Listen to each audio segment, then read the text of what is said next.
सोचो एक ऐसी दुनिया जहां पर आपकी कार खुद से चलती हो, आपका phone full HD movie seconds में डाउनलोड कर सकता है और आपके घर के गैजेट्स पहले से और भी ज़्यादा स्मार्ट हो चुके हैं।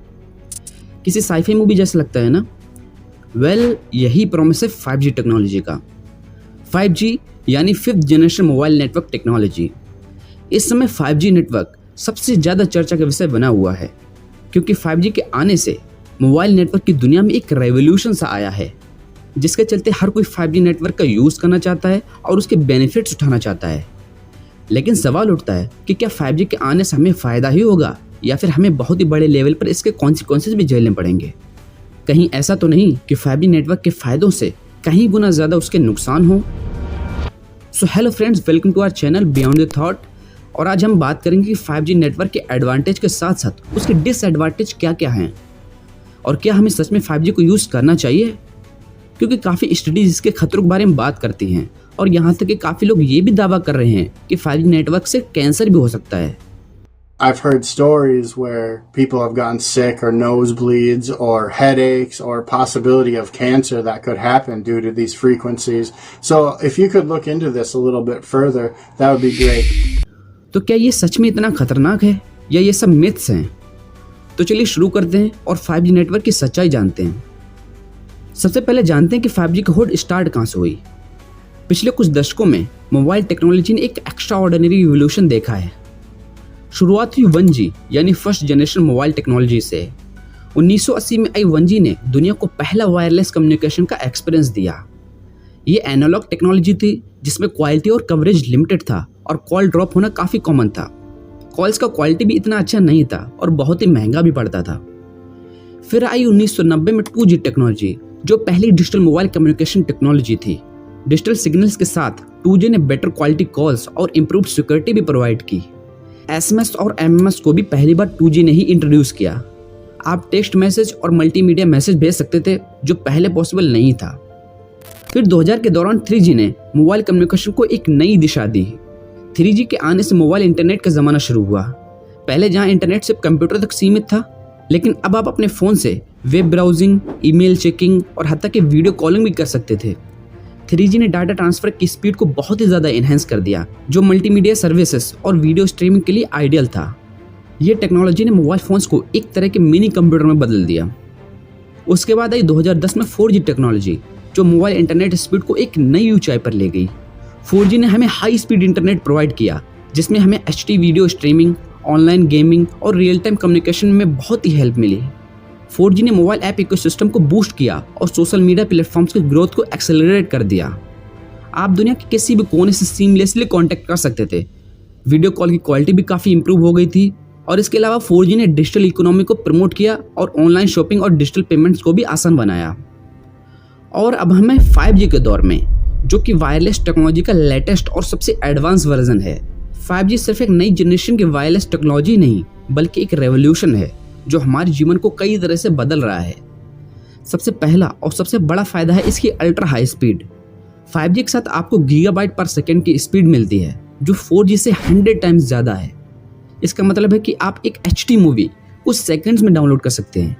स्ट्रीमिंग भी बफर फ्री हो जाती है, चाहे आप 4K वीडियो देख रहे हो या VR कंटेंट एंजॉय कर रहे हों। इसके अलावा 5G की लेटेंसी यानी डाटा ट्रांसफ़र में लगने वाला समय बहुत ही कम है।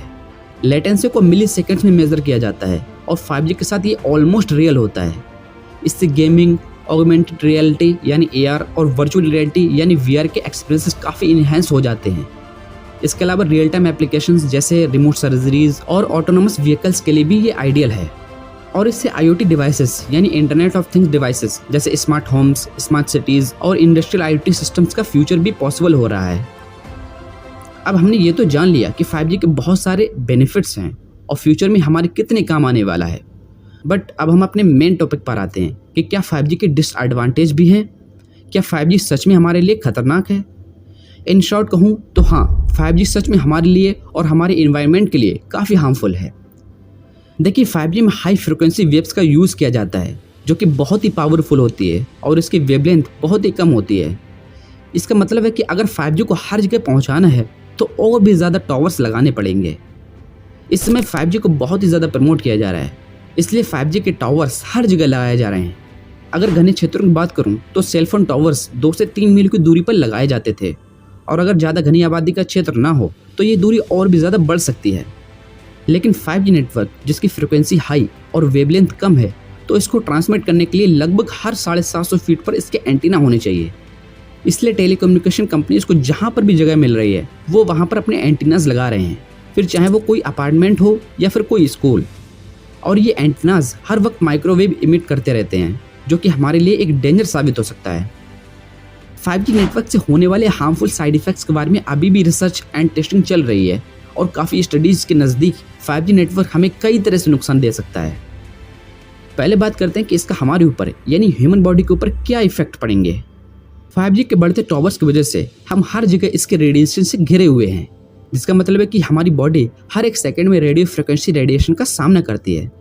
ह्यूमन बॉडी के ऊपर 5G नेटवर्क के इफेक्ट के बारे में कई रिसर्च हो चुकी हैं, और उनमें से कई रिसर्च ये बताती हैं कि 5G नेटवर्क के सिम्टम्स में सर दर्द, थकान, कमजोरी, इंसोमेनिया यानी जल्दी नींद न आना, memory loss, confusion, skin damage problems और जी मचलाना जैसे साइड इफ़ेक्ट्स देखे गए हैं। और साइंटिस्ट अभी भी इसके लॉन्ग टर्म साइड इफ़ेक्ट के बारे में सोच रहे हैं। यहाँ तक कि कई रिसर्चर्स इसके लॉन्ग टर्म साइड इफ़ेक्ट में कैंसर को भी शामिल करते हैं कि इसके बढ़ते रेडिएशन से फ्यूचर में कैंसर भी हो सकता है। International agency for research on cancer IARC ने रेडियो फ्रिक्वेंसी इलेक्ट्रोमैग्नेटिक फील्ड को ह्यूमंस के लिए उन खतरों में क्लासिफाइड किया है जिनसे कैंसर होता है, और कहा है कि हमें सल्फर रेडिएशन पर और भी ज़्यादा रिसर्च करने की ज़रूरत है। लेकिन फ़िलहाल कि 5G रेडिएशन से कैंसर होता है, इस पर अभी भी कोई पक्का प्रूफ नहीं है। हम जानते हैं कि बर्ड्स और इंसेक्ट्स का हमारे इकोसिस्टम को मेंटेन रखने में बहुत बड़ा योगदान है, और हमारे इन्वायरमेंट का बैलेंस भी उन पर डिपेंड करता है, इसलिए हमें हर हाल में उनका ख्याल रखना चाहिए। मगर सच कहूँ तो ऐसा होता नहीं। 5G का बढ़ता हुआ नेटवर्क बर्ड्स की लाइफ को कितना इम्पैक्ट करेगा, इसके बारे में कोई भी नहीं सोचता, और गवर्नमेंट भी इसके ऊपर कोई भी रेगुलेशन नहीं बनाती। 5G का बर्ड्स की लाइफ पर क्या इम्पैक्ट होता है, इस पर काफ़ी रिसर्च हो चुके हैं, जिनमें ये पता चलता है कि बर्ड्स और इंसेक्ट्स पर 5G रेडिएशन का काफ़ी बुरा असर पड़ सकता है, और पड़ भी रहा है। Partners universal international research journal ने इस पर बहुत बड़ी रिसर्च की है, जिसमें उन्होंने डिटेल में बात की कि 5G रेडिएशन किस तरह से बर्ड्स को इम्पैक्ट कर रहा है। इसमें उन्होंने बताया कि इलेक्ट्रोमैग्नेटिक रेडिएशन बर्ड्स के लिए बहुत ही हार्मफुल है, और 5G रेडिएशन भी एक इलेक्ट्रोमैग्नेटिक रेडिएशन ही है। इलेक्ट्रोमैग्नेटिक रेडिएशन की एनर्जी से बर्ड्स की बॉडी का टेम्परेचर बढ़ सकता है, जो कि बॉडी टिश्यू को डैमेज कर सकता है। कई बर्ड्स स्पीसीज नेविगेशन के लिए अर्थ की मैग्नेटिक फील्ड का सहारा लेते हैं, और उससे ही अपना रास्ता ढूंढती हैं। रिसर्च ये बताती है कि इलेक्ट्रोमैग्नेटिक रेडिएशन उनके मैग्नेटिक सेंस में इंटरफेयर कर सकता है, जिससे उन्हें सही दिशा में ट्रैवल करने या अपने घोंसले की तरफ लौटने में प्रॉब्लम हो सकती है।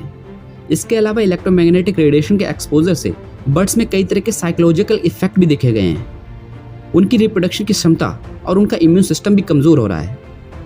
स्टडीज़ ये भी बताती हैं कि 5G टेक्नोलॉजी से निकलने वाले रेडिएशन से बर्ड्स स्पीसीज में बिहेवियर चेंजेस भी आ रहे हैं, जो कि ऑब्जर्व्ड हैं, और कई की हाइपोथेसिस भी है कि ऐसा आगे हो सकता है, जिसमें रिसर्चर्स कहते हैं कि पक्षियों की फोर्जिंग एंड मेटिंग एबिलिटी कम हो सकती है। फोर्जिंग यानी उनका खाना ढूंढने की एबिलिटी, और मेटिंग यानी रिप्रोडक्शन के लिए उनका जो अट्रैक्शन होता है उसमें कमी आ सकती है। रेडिएशन से बर्ड्स का स्ट्रेस लेवल भी बढ़ सकता है, जो कि ओवरऑल उनकी हेल्थ को भी इम्पैक्ट कर सकता है। इसके अलावा पक्षियों को 5G रेडिएशन से एक और प्रॉब्लम हो सकती है, जो कि है माइग्रेशन पैटर्न। पक्षियों की कई प्रजाति अपने खाने और ब्रीडिंग के लिए अलग अलग सीजन्स में अलग अलग जगह पर माइग्रेट यानी पलायन करते हैं, और इन बर्ड्स को माइग्रेटरी बर्ड्स कहा जाता है। बर्ड्स का ये माइग्रेशन हमारे इकोसिस्टम के लिए बहुत ही ज़रूरी है। अब जैसा कि मैंने अभी बताया कि बर्ड्स डायरेक्शन के लिए अर्थ के मैग्नेटिक फील्ड का सहारा लेते हैं, तो ये सजेस्ट किया जाता है कि इलेक्ट्रोमैग्नेटिक रेडिएशन उनके माइग्रेटरी डायरेक्शन में इंटरफेयर कर सकता है, जिससे कई तरह के प्रॉब्लम्स खड़े हो सकते हैं, जैसे माइग्रेशन की टाइमिंग में चेंजेस आना, यानी उनके माइग्रेशन करने और वापस लौटने में बदलाव आना, जो उनका ट्रेडिशनल रूट होता है उसमें डेविएशन आना, जिससे उनकी एनर्जी ज़्यादा खर्च हो सकती है और सर्वाइवल रेट भी कम हो सकता है, और बर्ड्स अपने रूट को भी लॉस्ट कर सकते हैं, जिससे उन्हें माइग्रेशन में यूजुअली जितना टाइम लगता है उससे ज़्यादा टाइम लग सकता है। ऐसे ही 5G रेडिएशन के कई और भी इम्पैक्ट हैं जो कि पक्षियों पर पड़ सकते हैं। अगर आप इसके बारे में और भी ज़्यादा जानना चाहते हैं तो डिस्क्रिप्शन में मैंने सोर्स का लिंक दिया हुआ है, जाकर पढ़ सकते हैं आप। जैसे जैसे नेटवर्क टेक्नोलॉजी आगे बढ़ रही है, वैसे वैसे सेलफोन टावर्स की संख्या बढ़ती जा रही है।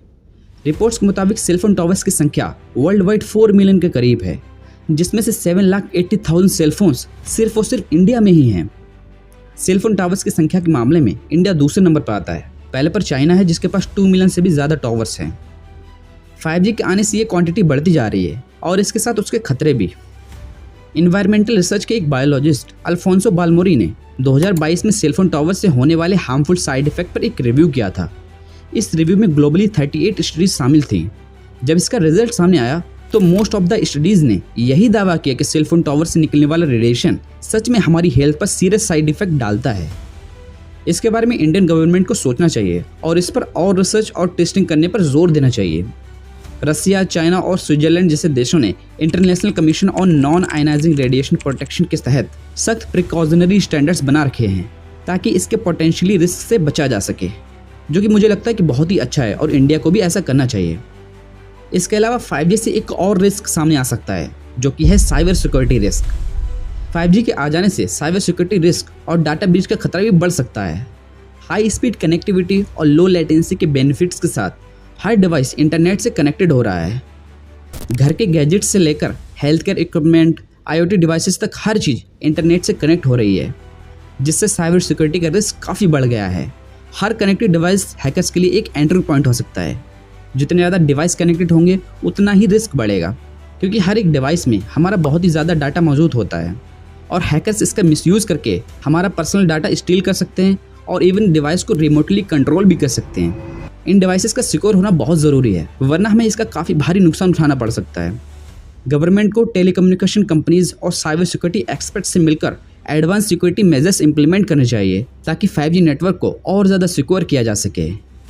इसके अलावा पब्लिक अवेयरनेस और ट्रेनिंग प्रोग्राम भी ज़रूरी हैं ताकि यूजर्स इन रिस्क को समझकर अपने डाटा को प्रोटेक्ट कर सकें। इन कंक्लूजन, 5G नेटवर्क अपनी हाई स्पीड और एडवांस कनेक्टिविटी के साथ नई अपॉर्चुनिटी लाया है और इसमें कोई शक भी नहीं है, लेकिन इसके हिडन रिस्क को भी नज़रअंदाज नहीं किया जा सकता। इसके ह्यूमन और अनदर स्पीसीज लाइक बर्ड्स और एनिमल्स पर होने वाले हेल्थ रिस्क को हमें ध्यान में रखना होगा और जितना हो सके 5G रेडिएशन से बचना होगा। आज के टाइम में 5G नेटवर्क का यूज़ हर तरह के लोग कर रहे हैं, चाहे उन्हें उसकी ज़रूरत हो या ना हो। लोग मोस्टली सोशल मीडिया प्लेटफॉर्म जैसे यूट्यूब और इंस्टाग्राम के लिए 5G का यूज़ कर रहे हैं, लेकिन उसका पोटेंशियल वेस्ट होता है जब उसका प्रोडक्टिव यूज़ नहीं किया जाता। इस बात पर सोचना ज़रूरी है कि क्या गवर्नमेंट को इस पर रेगुलेशन बनाना चाहिए। रेगुलेशन से ये इंश्योर किया जा सकता है कि 5G रिसोर्स का यूज़ इफेक्टिवली और ज़रूरत के हिसाब से हो और अननेसेसरी डाटा कंजप्शन और नेटवर्क ओवरलोड ना हो। लेकिन ये भी इम्पोर्टेंट है कि टेक्नोलॉजी एक्सेसिबल रहे और हर किसी के पास उसका इक्वल एक्सेस हो। बैलेंसिंग फ्रीडम ऑफ यूज़ और रिसोर्स मैनेजमेंट के बीच में एक मिडल वे निकालना ज़रूरी है।